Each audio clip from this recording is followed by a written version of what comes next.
Trump has come out and saying that, he's favorable to crypto. I think that kind of positions him well, considering that, most people are in favor of crypto, at least for the young population. So Roaring Kitty, the main instigator behind the Gamestop, hasn't posted since 2021. He kind of left this particular one on his page for quite some time that everyone just inspired by, to the point where they went and bought Gamestop shares, and it's up 74% just in the last 24 hours. Can't forget Jack. He's actually come out in a podcast and he said Bitcoin will be worth 1 million by 2030, or he thinks that. That would be lovely. Yeah, I'm not going to be unhappy.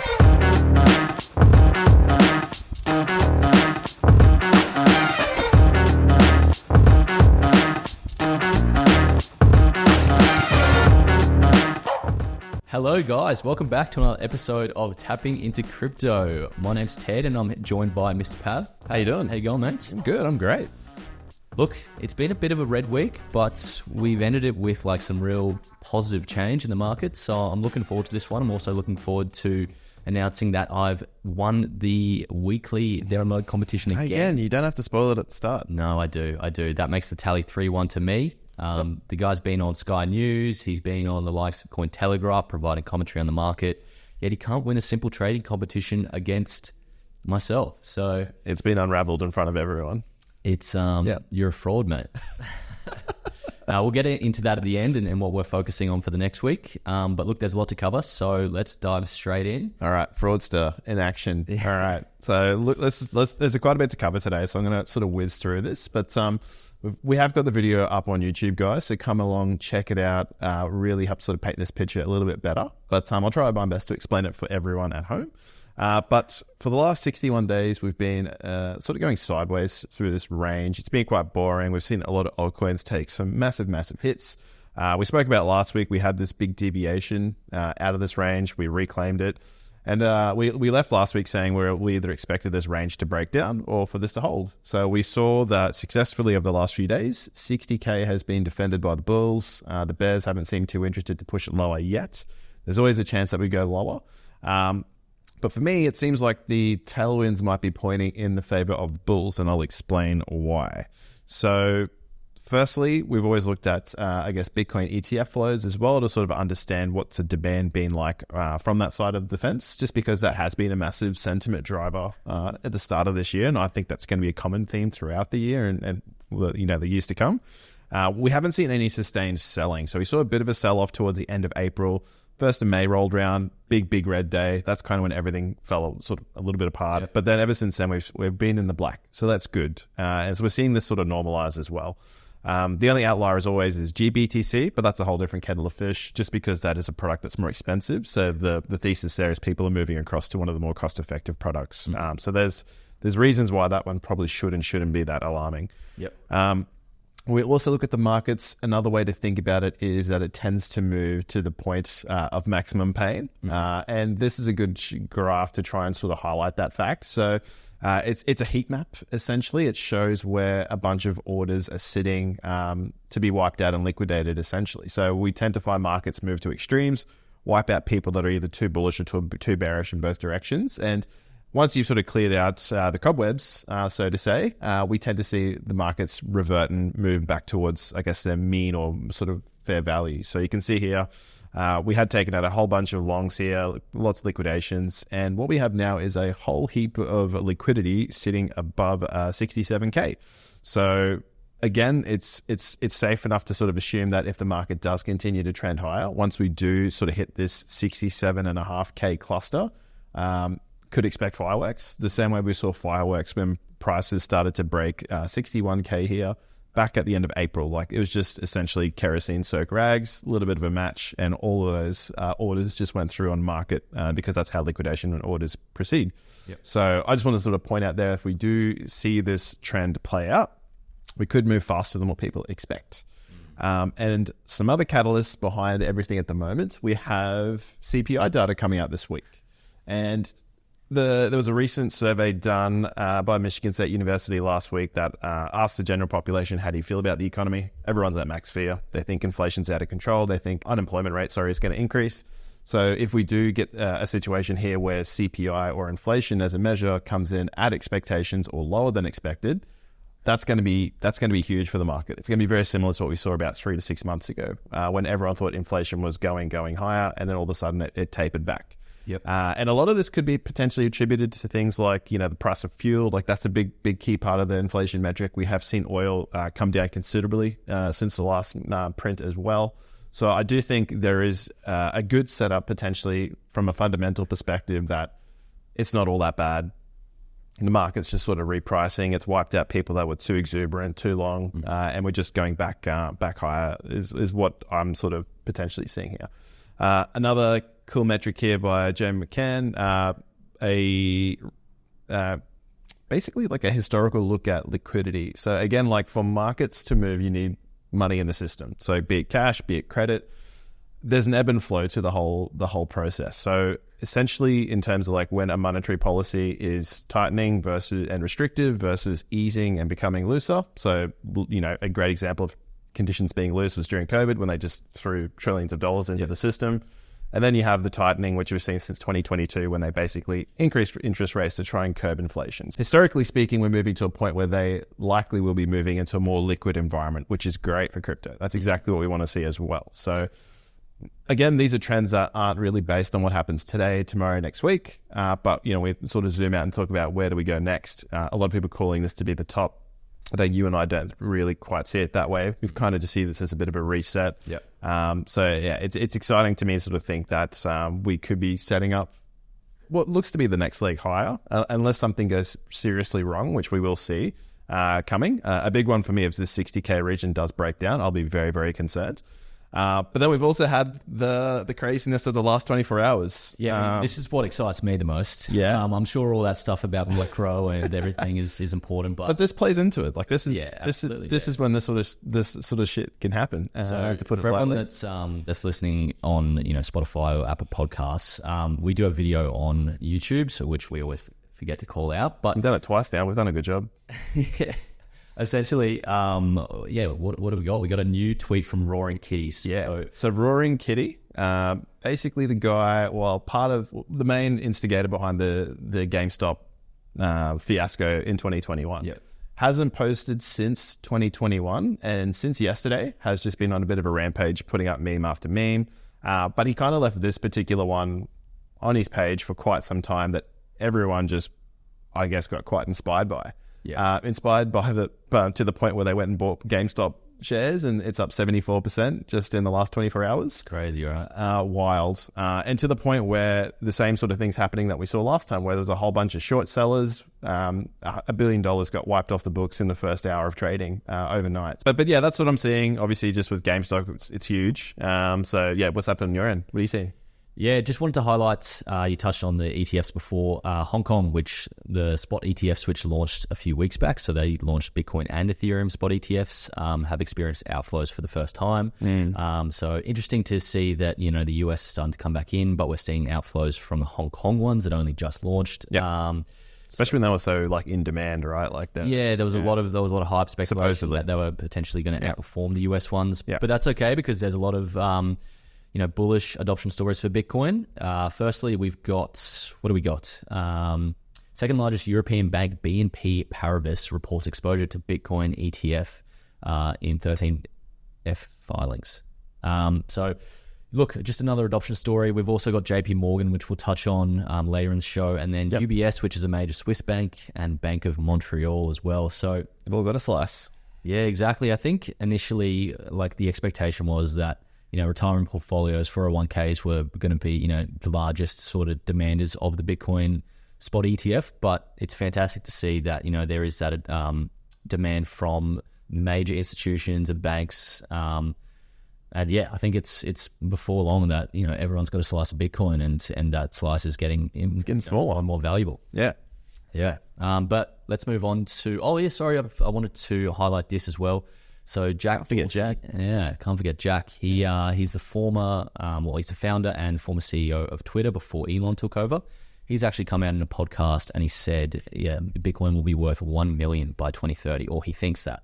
That would be lovely. Yeah, not going to be unhappy. No, I think that's just under a 20x from here. So if not bad, good 20x, can you imagine what Dog with Hat and Pepe and all the likes are going to do. Hey, just even Solana. Be excited to see where that goes. I might put my yacht on lay-by. Oh, God. But yeah, I think a good point about, Jack's company, the Block as well, like they've already committed to, I think they're going to flip 10% of gross profits into Bitcoin as well. So they're putting their money where their mouth is. They're not just speculating and just walking away from that. Yeah, walking the footsteps of MicroStrategy, probably not as aggressively, but still looking to, get some more exposure to Bitcoin when they can. Top movers. Let's jump straight in. What are you seeing, Ted? Yeah, so a lot of red there from last week, but there is a few green, and I think the main narrative to call out here is AI and DeepIn, which I think we'll kind of group in the same sort of category these days. So the ones I'm seeing in the biggest green gainers are Render, so RNDR, AIOZ, and Akash, so AKT. We called it last week. We said there's going to be a major rotation into AI. Coins, particularly as we await the release of NVIDIA Q1 earnings report. That'll come on 22nd of May, so just under a week by the time this podcast comes out. So that'll be pretty major. I don't know, last time that happened, that sense... it kind of bounced the whole market, just sentiment-wise. Yeah, and the stock market as well. It was kind of carrying the stock market there for a little while, and obviously crypto benefit off the back of that.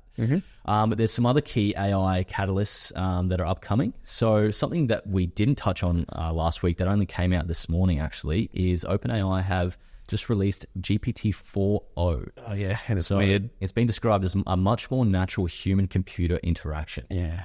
Did you get a chance to use it yet? I haven't used it yet, but I did see a little clip of it being used, and it's basically like this guy talking to a woman who's the AI, and she's like, you can hear the emotion in her voice. She sounds like a real person. She has her voice kind of fluctuates depending on the emotion she's sort of portraying, and so it's pretty scary. It kind of reminds me of that movie Ex Machina. Never seen it. Which, if you've seen the ending, it's kind of a little bit frightening, but that's all right because our AI coins are going to pump. Yeah, hopefully.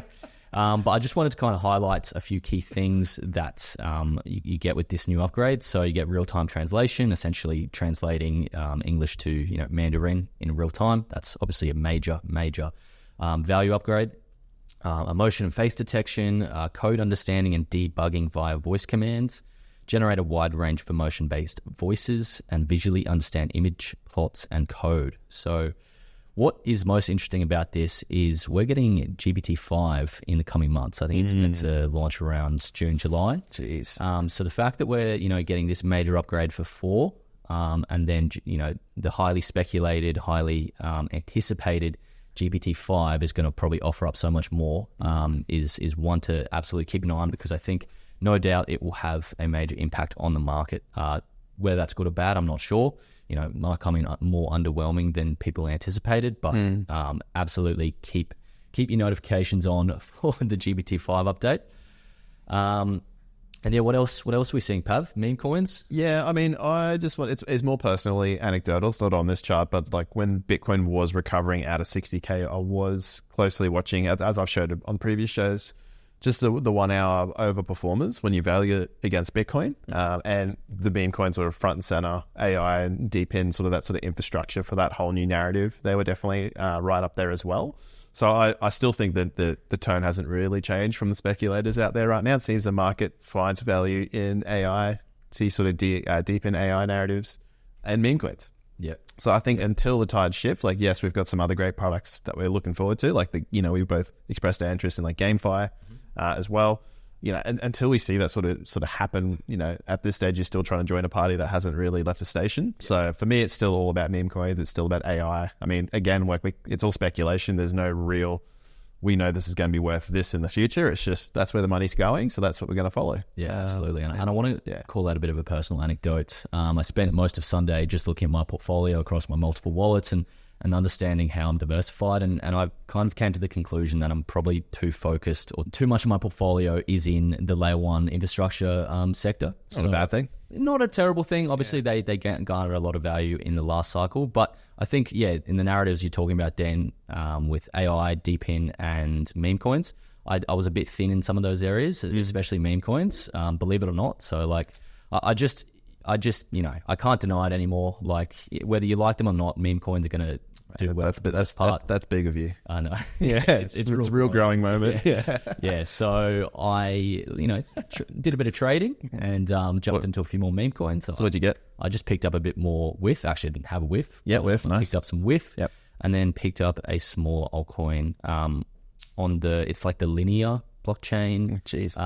Exotic. It's called Foxy. It's a major, it's like a, bit of a DJ move, but that's your roughie. that's my roughie. So I'm not expecting much out of it, but it just means I'm a bit more diversified. Yeah, nice. It's all about the portfolio construction. I like it. That's good. Mate. Shall we jump into some news headlines? Let's go. Well, we've got Big Biden. What's going on with Big Biden? What do we got? Just fell asleep there for a sec, right? A second there. A little micro note. So what's this? The headline coming out of CoinDesk. So the House of Representatives has voted to erase the SEC crypto policy whilst President Biden vows to veto it. So basically, the majority of people in the US are not happy with the SEC's approach to crypto regulation, but Biden is. He's come out in support of the SEC, and he's obviously being influenced by the likes of Gensler and Elizabeth Warren, who are, pretty infamous for not liking crypto. But what is interesting is this sets up an all-time crypto battle when the election comes around at the end of this year, because Trump has come out in recent weeks, months, saying that he's favorable to crypto. He prefers just having one currency, that being the US dollar, but he's come around to crypto, and I think that kind of positions him well, but considering that most people are in favor of crypto, at least for the young population, and so I think Trump wants to get more of that sort of support, and so I think crypto will play a major role in this upcoming election. And even Mark Cuban came out. Mark Cuban, he's on Shark Tank. He's a billionaire. He's very well known. He's tweeted saying, if Joe Biden loses, there is a good chance you will be able to thank Gary Gensler and the New York SEC. Crypto is a mainstay with younger and independent voters. Gensler has not protected a single investor against fraud. Sorry, probably true. Got a bit tongue-tied there. That's all right.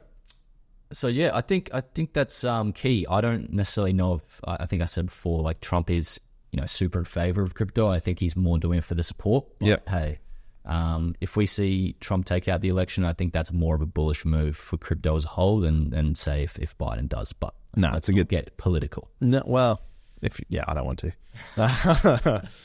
Just expanding on the point you raised about ETF holdings being in a lot of the major banks out there. JP Morgan Chase is one I just wanted to point out specifically. Just because their CEO, Jamie Dimon, has for a long time been a huge critic against Bitcoin. And he's been quoted basically suggesting that Bitcoin is like a pet rock. Last year, he said that if he were the government, he would simply close down Bitcoin. So you can tell, Jamie's really done his research into how Bitcoin works.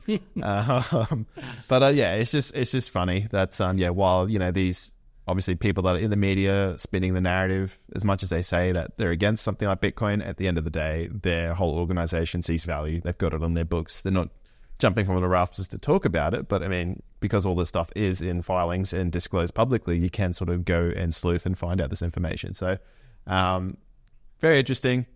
It just is, again, another notch of like every time you hear someone in the media talking about Bitcoin, what is their real intentions? Is it just a personal vendetta? Yeah. Do they really still, obviously in this case, they still see value in it long term to be holding on to any of it? So historically, they end up all coming around, right? Wow.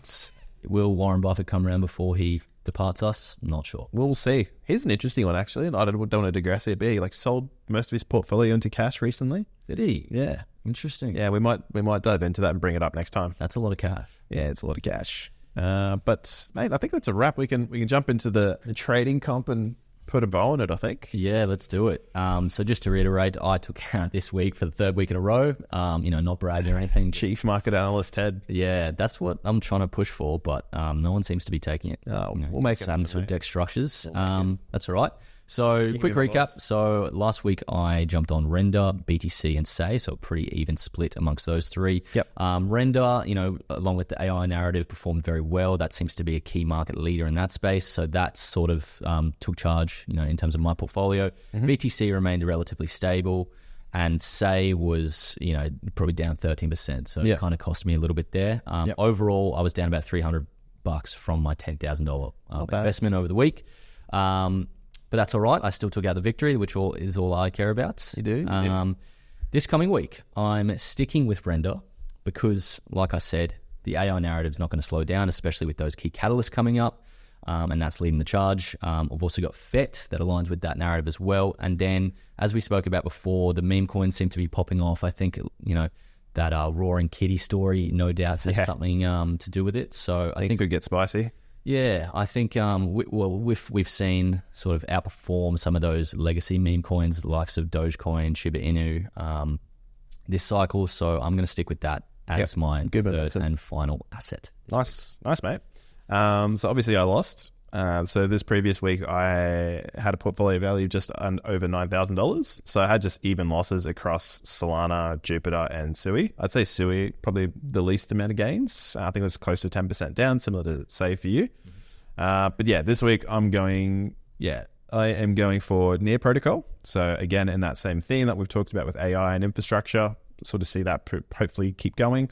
I'm going to put 50% into Bitcoin just to act as a bit more of a rock, because I do think if we do get a Bitcoin-led rally, I do expect altcoins to maybe lag for a little bit if that's the situation that we do see play out. Also, if we go down, I'm going to be a bit more insulated by having a Bitcoin in the portfolio is the way I see it. And then Pepe, just buying strength. So again, similar to Render, top mover this week, which is a recent entrant into like the top performers. And technically as well, just looking at a Pepe chart, it gets me really excited too. It's looking like there's not too much overhead resistance left. Do you want me to leave the room? Mate, a few minutes would be good. But that's what I've teed up for this week, and hopefully it's enough to knock you off your perch and get that smile off your face. That's all right. No, actually, I like the smile on your face. Oh, thanks, mate. Just less of a smile, be good. Yeah. Okay. Well, I guess we'll find out next week. Yeah.